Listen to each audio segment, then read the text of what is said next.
আজকে আমি কথা বলবো ডেন্টাল ইমপ্ল্যান্ট নিয়ে। ডেন্টাল ইমপ্ল্যান্ট কি এবং ডেন্টাল ইমপ্ল্যান্ট কেন করবেন এবং এই ডেন্টাল ইমপ্ল্যান্টের সুবিধা অসুবিধা কি। আসসালামু আলাইকুম, আমি ডক্টর ওয়াহিদুজ্জামান, সহকারী অধ্যাপক ওরাল অ্যান্ড ম্যাক্সিলোফেশিয়াল সার্জারি বিভাগ, বঙ্গবন্ধু শেখ মুজিব মেডিকেল বিশ্ববিদ্যালয় এবং ব্যবস্থাপনা পরিচালক Faraji dental hospital and research centre.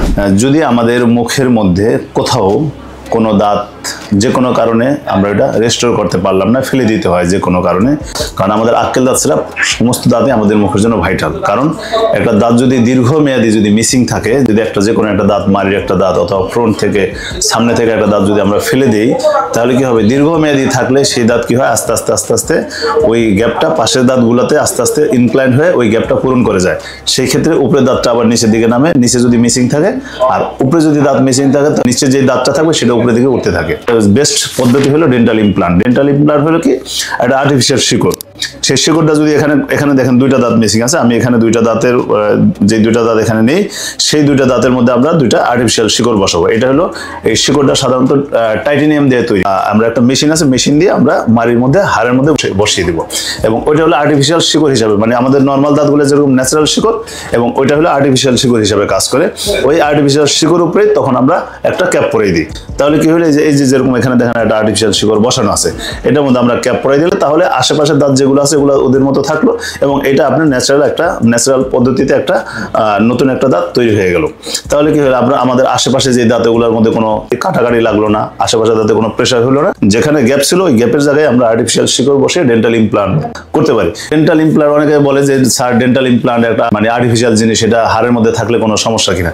আমি সেই ক্ষেত্রে তাদের আমি বলবো, কারণ আমরা হাড়েরই কিন্তু রিং পরাচ্ছি রেগুলার। বডির সাথে একমাত্র অ্যাডজাস্টেবল ধাতু হলো টাইটেনিয়াম। সেই টাইটেনিয়াম দিয়েই কিন্তু ডেন্টাল ইমপ্ল্যান্ট তৈরি করা হয়। সো এখানে এটা কোনো সাইড ইফেক্ট বলতে কিছু নাই। হ্যাঁ, যাদের আনকন্ট্রোল ডায়াবেটিস, দীর্ঘমেয়াদী কন্ট্রোল নাই ডায়াবেটিস, তাদের ক্ষেত্রে একটু ডেন্টাল ইমপ্ল্যান্ট বসানোর ক্ষেত্রে তাদের ডায়াবেটিস নিয়মিত কন্ট্রোল থাকতে হয়। কিন্তু ডায়াবেটিস হলে যে ইমপ্ল্যান্ট করা যাবে না এরকম কোনো যুক্তি নাই।